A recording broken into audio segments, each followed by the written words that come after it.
तो दोस्तों आज मैं आप लोगों को कक्षा 10 की गणित की चैप्टर 5 का उदाहरण 7 बताने जा रहा हूँ, जो कि आप लोगों के लिए काफ़ी ज़्यादा महत्वपूर्ण है। जो 18 जुलाई को सप्लीमेंट्री का पेपर होगा उसमें तो काफ़ी ज़्यादा महत्वपूर्ण ये प्रश्न मुझे लग रहा है। ऐसा लग रहा है कि ये प्रश्न आ ही सकता है।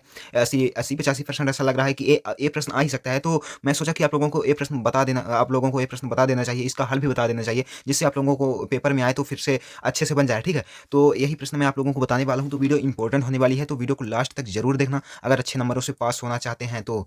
और लेकिन उससे पहले वीडियो को लाइक और चैनल को सब्सक्राइब अभी से कर दें, ठीक है?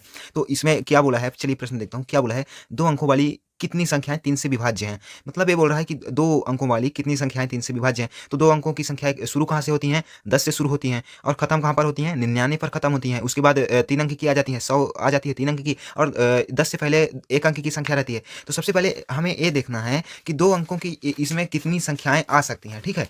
तो चलिए मैं रफ में आप लोगों को अब बताता हूँ, अच्छे से समझाने का प्रयास करता हूँ, ठीक है? तो सबसे पहले हमें ये देखना है कि जब इतना बोल रहा है कि 2 अंकों वाली कितनी संख्याएँ 3 से विभाज्य हैं, तो 2 अंकों वाली कितनी संख्याएँ 2 अंकों वाली है कितनी संख्याएँ, ठीक है?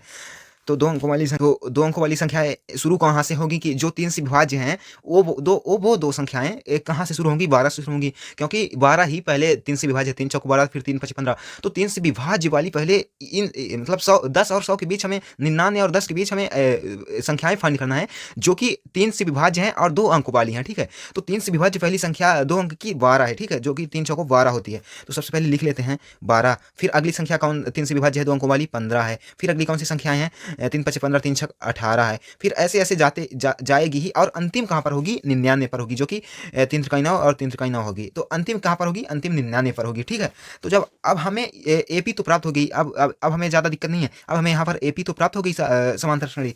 अब हमें जो एक सूत्र रहता है निकालने के लिए एपी का, तो क्या होता है, क्या रहता है सूत्र? ए एन बराबर a plus n minus 1 into d, ये सूत्र रहता है, ठीक है? तो हमें जब इतना सूत्र हो गया, तो हमें तो इन सूत्रों में से फाइंड करना पड़ेगा। तो जब इस सूत्र की जगह में हम फाइंड करेंगे, सबसे पहले तो ये तो सूत्र बनना चाहिए आप लोगों को, और इस विधि से निकालने के लिए हमें ये संख्याएं फाइंड करनी पड़ती हैं, ठीक है? तो ए एन बराबर क्या है हमारा? 99 है, अंतिम पद 99 है। तो ए एन बराबर समस्त पद क्या होता है? ए एन बराबर क्या होगा हमारा? 99 होगा, ठीक है? और ए क्या होगा हमारा? प्रथम पद ए होगा। तो प्रथम पद इसमें क्या है? प्रथम पद 12 है, तो ए बराबर क्या है हमारा? ए बराबर 12 है। और डी बराबर क्या होता है? डी बराबर दूसरे पद का आधा। डी बराबर सूत्र क्या होता है? डी बराबर A2 माइनस A1, मतलब दूसरे पद में प्रथम पद घटाने को ही डी कहते हैं, ठीक है? दूसरे पद में जब प्रथम पद घटाएंगे, बराबर 15 माइनस 12 कितना कितना आ जाएगा? 3 आ जाएगा। तो हमारा डी भी कितना निकल आया? डी भी हमारा निकल आया 3। अब हमें क्या नहीं पता है? अब हमें यन नहीं पता है, ठीक है? तो जब हमें इतना इतना सब और प्राप्त हो गया, मतलब पता हो गया, तो यन भी पता हो जाएगा। यन ही तो अब बचा है, यन ही प्राप्त करना है हमें, ठीक है?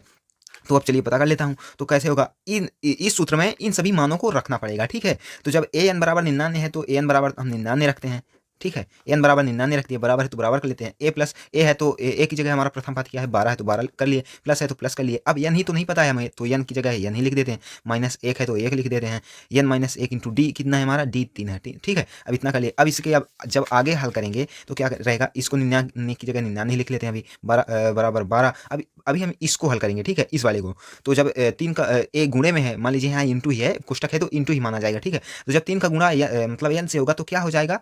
3n हो जाएगा, ठीक है? इसका गुणा इससे होगा और इसका इससे होगा। इन दोनों संख्याओं का गुणा इससे होगा, ठीक है? और अभी तो बाकी अब सभी प्लस में है, तो गुणा इन दोनों इतने बस का होगा, ठीक है? तो जब 3 का n का गुणा 3 से होगा तो कितना हो जाएगा? 3n हो जाएगा। माइनस हो तो माइनस कर लेते हैं, और 3 का गुणा 1 से होगा तो 3 ही आएगा, ठीक है? और जब आगे करते हैं, तो अब तो जब हम यहाँ पर चर और अचर पद को अलग करेंगे, तो इस तरह से अब 99 को इसी साइड रह देते हैं, और 12 और 3 को इस साइड ले आ लेते हैं। 12 के मतलब बराबर के इस साइड ले आएंगे, तो बराबर की साइड कोई भी संख्या आती है तो उसका चिन्ह बदल जाता है। मतलब यहाँ प्लस है तो यहाँ माइनस हो जाएगा, और ये माइनस में है तो प्लस में हो जाएगा, ठीक है? इतना तो पता ही होगा आप लोगों को। तो जब 99 को इस साइड लाएंगे, 99 फिर 12 को इस साइड लाएंगे, तो ये तो माइनस का हो जाएगा, और 3 को लाएंगे तो माइनस का है, तो क्या हो जाएगा? प्लस का हो जाएगा। बराबर उधर क्या बचेगा? 3n बचेगा। यहाँ पर कुछ नहीं किया, चर और अचर पद को एक साइड किए हैं, ठीक है? बराबर के इस साइड और उस साइड, ठीक है?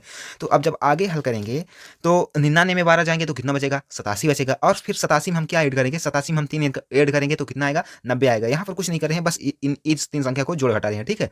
तो जब इतना हम कर लिए, जोड़ घटा लिए, तो फिर बराबर क्या है? बराबर हमारा 3n है, ठीक है?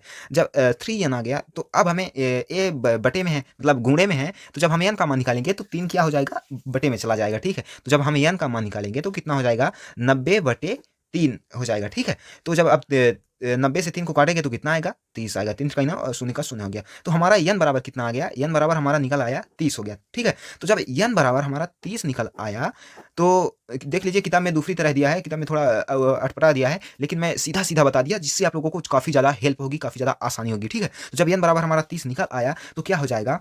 यही हमारा उत्तर आ जाएगा। तो फिर अंतिम में क्या लिखना है हमें कि जिससे पूरा नंबर मिले? लिखना है अतः 3 से विभाज्य 2 अंक, यही लिख देना है जो किताब में लिखा है, 2 अंकों वाली 30 संख्या है, 30 संख्याएँ हैं, 30 संख्याएँ हैं, ठीक है? कितना आ गया हमारा? 30 उत्तर आ गया, तो 30 उत्तर ही होगा और 2 अंकों से विभाजित 2 अंकों वाली 3 से विभाजित संख्या हमारा 30 है, ठीक है? तो यही हो गया उत्तर। ये काफ़ी ज़्यादा महत्वपूर्ण है आप लोगों को सप्लीमेंट्री के लिए, और अगर इसको कर लेते हैं तो मुझे लग रहा है कि आ जाएगा, तो काफ़ी अच्छा होगा। तो वीडियो को लाइक करना, सब्सक्राइब करना और शेयर भी करना।